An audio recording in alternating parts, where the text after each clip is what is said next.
Before studying reflection of light at a plane surface, we have to remember few points. According to Newton's corpuscular theory, the speed of light in denser medium is greater than the speed of light in a rarer medium.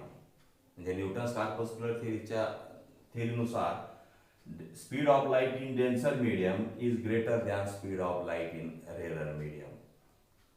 Also, according to Huygens wave theory of light, speed of light in a rarer medium is greater than the speed of light in denser medium. Also, we know that the wavelength of light for a red color is greater than the wavelength of light for violet colors. Now we have to define, also remember that the definition of wavefront. आता wavefront कशाला म्हणायचं पूर्वीच्या पिरियडमध्ये आपण बघितलेलं आहे. मग आता वेवफ्रंटची डेफिनेशन सांगत असताना the locus of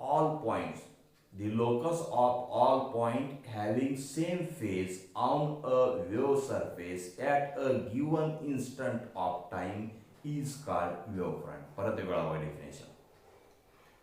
The locus of all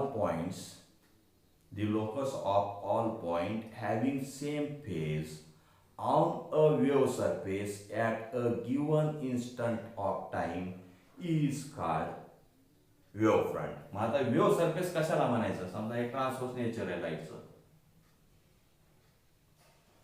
हे जे सरफेसेस आहेत ह्याला वेव्ह सरफेस म्हणायचंय. याला काय म्हणायचंय? Wave surfaces. कारण आपण डेफिनेशन मध्ये वेव्हफ्रंटच्या वेव्ह सरफेस हा वर्ड यूज केलाय. The locus of all points having same phase on a wave surface at a given instant of time is called wavefront. आता वेव्हफ्रंटचे आपण टाइप बघितलेले आहेत. नंबर 1 बघितलेला आहे spherical वेव्हफ्रंट.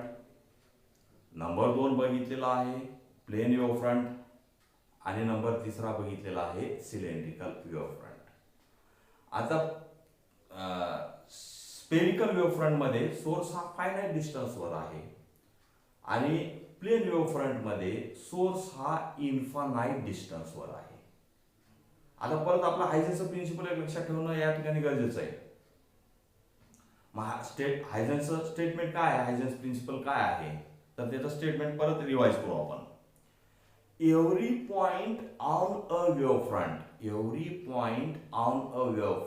Can act as a secondary source of light and sending secondary light waves. या light वेव्हला secondary light वेव्हला काय म्हणायचं? वेव्हलेट म्हणायचं. स्मॉल पार्ट ऑफ त्याला वेव्हलेट म्हणायचं आहे. Sending light waves in all directions, but here only forward direction is to be considered. The envelope of all these secondary wave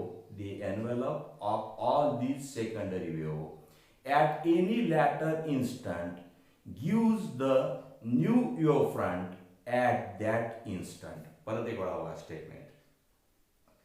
Every point on a wavefront can act as a secondary source of light and sending secondary light waves in all direction.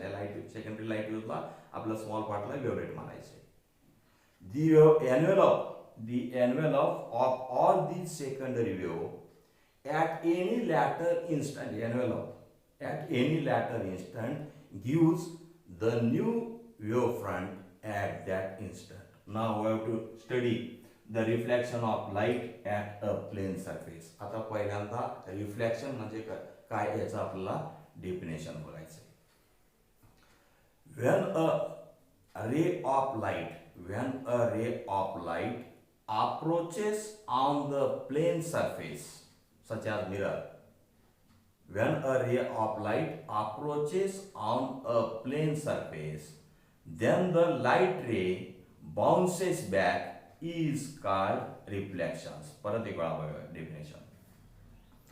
When a ray of light approaches on a plane surface, then the light ray bounces back is called reflection. This is the definition of reflections. Now we have to discuss about the reflection of light at a plane surface. Suppose that xy be the reflecting surface. Consider a plane wavefront AB. Consider a plane wavefront AB bounded with two rays PA and QB incident obliquely on the reflecting surface XY. On the reflecting surface XY. When the wavefront first reaches at point A, when the wavefront reaches at point A, then this wavefront point A becomes act as a secondary source and sending secondary waves in the same medium with uniform speed v. Sending the secondary waves in the same medium with uniform speed v. Suppose in time t, suppose in time t मध्ये the waves moves from point B to C. Suppose in time t the waves moves from point B to C. मग आता BC अंतर किती होईल तर BC is equal to V into T हे distance होईल याच्यामध्ये. ड्युरिंग दिस टाइम, आता या वेळामध्ये इथून इथपर्यंत येण्यासाठी जेवढा कालावधी लागतो त्या वेळामध्ये during this time the secondary wave starting from A will cover a distance is equal to VT. म्हणजे ही जी सेकंडरी वेव्ह आहे will cover a distance is equal to VT. Draw a semicircle by considering A as a center. म्हणजे आता काय करायचं, semi circle draw करायचं. Dotted दाखवला आपण figure मध्ये. Draw a semicircle by considering A as a center and VT as a radius. VT त्याचं काय आहे, रेडियस आपल्याला आहे असं समजा इमॅजिन करायचं. And it cuts the ray AS. It cut the ray AS at point D. It cut the ray AS at point D. That is AD is equal to, हे अंतर किती होईल, AD is equal to VT. म्हणजे इथून इथपर्यंत अंतर VT होईल. म्हणजे हे डिस्टन्स कव्हर करण्यासाठी जेवढा कालावधी लागेल तेवढ्याच कालावधीमध्ये सेकंडरी वेव्ह काय होईल, इथून इथपर्यंत अंतर त्याच्यामध्ये कव्हर करेल. हेन्स C and D, आता पॉइंट C आणि D बघा, hence point C and D are in same phase. C and D हे कसे सारख्या फेज मध्ये आहेत. ड्रॉ टँजंट, आता आपण काय करायचं, tangent draw tangent CD which gives the reflected secondary wavefront. CD काय आहे, रिफ्लेक्टेड सेकंडरी वेव्हफ्रंट आहे. हे काय केलं आपण, टँजंट काढलेलं. कशाला, या सेमी सर्कलला आपण काय केलं, टँजंट काढलेलं आहे. It gives the reflected secondary plane wavefront bounded by rays AS and CR. Draw normals MA and MC. Draw normals MA and MC at point A and C respectively. आता या figure मध्ये बघा, angle PAM is equal to I, which is equal to angle of incidence,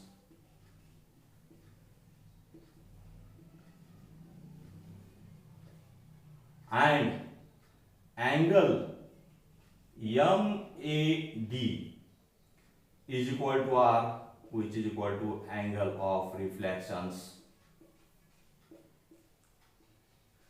which is equal to angle of reflections. Angle I angle of incidence आहे आणि R काय आहे, angle of reflections. आता हे दोन्ही आपण अँगल बघितलेले आहेत. PAM is equal to I आणि इथला अँगल बघितलेला आहे MAD is equal to R. Let I आणि आर हे अँगल ऑफ इन्सिडन्स आणि अँगल ऑफ रिफ्रॅक्शन जर असतील तर आता इथे दोन ट्रायंगल निर्माण झाले. एक आहे ट्रायंगल एबीसी आणि दुसरा आहे ADC. In triangle ABC and in triangle ADC, in triangle ABC and triangle ADC. आता ह्या एबीसी ट्रायंगल मध्ये आणि एडीसी ट्रायंगल मध्ये कॉमन काय आहे तर कॉमन एसी आहे. In triangle ABC and ADC AC is common. या दोन्ही ट्रायंगल मध्ये कॉमन काय एसी काय आहे कॉमन आहे दोन्ही मध्ये. मग आता एसी कॉमन असेल तर आता इथला अँगल बघा, अँगल बी आणि अँगल डी. अँगल बी आणि अँगल डी हे दोन्ही अँगल किती डिग्रीचे आहेत तर दोन्ही अँगल हे 90 डिग्रीचे आहेत. अँगल बी आणि अँगल डी हे दोन्ही अँगल हे 90 डिग्रीचे आहेत. मग 90 डिग्रीचे असल्यामुळे आता BC is equal to also BC is equal to AD. BC is equal to AD, which is equal to VT. BC is equal to AD is equal to VT. Hence, these two triangles means triangle ABC and triangle ADC are congruent. म्हणजे कोणते triangle आहेत तर congruent आहेत. दोन्ही एकरूप आहेत हे triangle. These triangles are congruent. Therefore, angle BCA, angle BCA is equal to angle, आता हे अँगल बघितला BCA is equal to angle DAC म्हणजे हा इथला अँगल ABC. मग आता BC अँगल बघा, BCA अँगल किती होईल हा 90 मायनस I. आणि अँगल DAC, आता हा आर माहित आहे. आता हे इथून इथपर्यंत डिस्टन्स किती आहे कम्प्लीटली 90 डिग्री आहे. 90 मधून आपण काय करू आर वजा करू म्हणजे किती होईल तो अँगल हा 90 मायनस आर. मग आता दोन्ही मध्ये हे 90 कॅन्सल होतील. मग बॅलन्स काय राहील minus I is equal to minus R.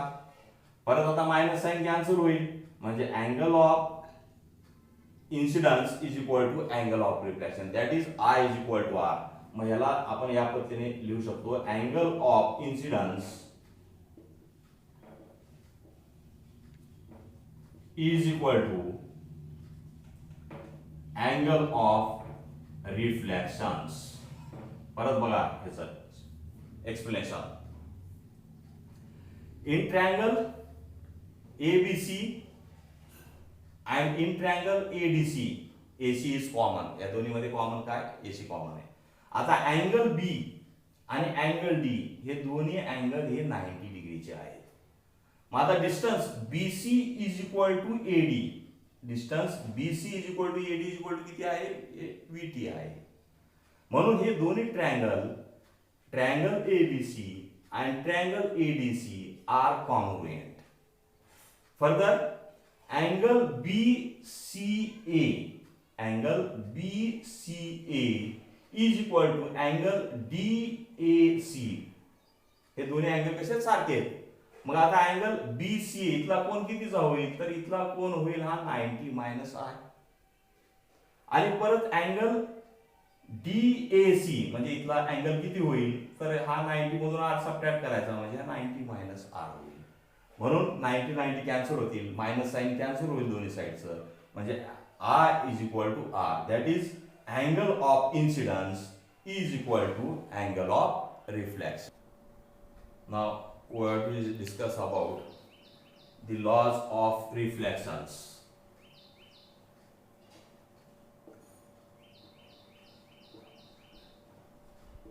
There are 3 laws of reflections म्हणजे 3 लॉ आहेत रिफ्लेक्शनचे.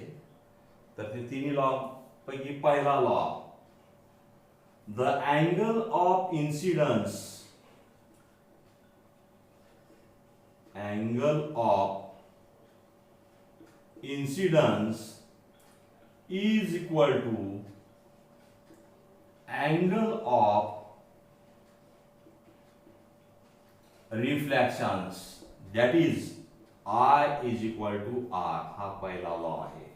पहिला लॉ काय परत बघा.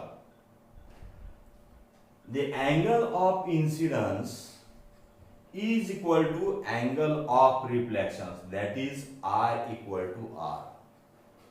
आता दूसरा law, the incident ray and reflected ray lies opposite side of the normal. म्हणजे हे नॉर्मल आहे MA आणि यांची नॉर्मल आहे, म्हणजे इन्सिडेंट रे एका बाजूला आणि त्याच्या अपोजिट बाजूला रिफ्लेक्टेड रे असतील. मग ते त्याचं स्टेटमेंट सांगत असताना कसं सांगायचं, the incident ray and reflected ray lie on opposite sides of the normal. The incident ray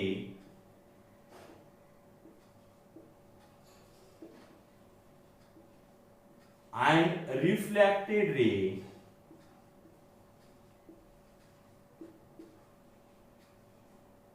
lie on opposite sides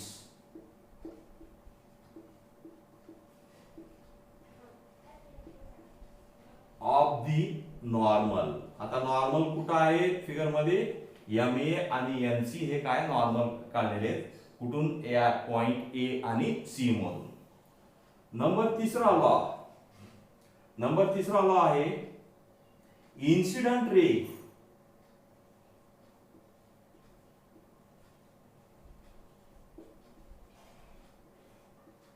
reflected ray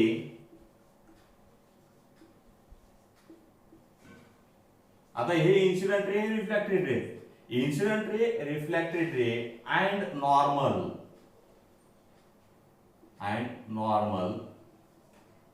lies in the same plane,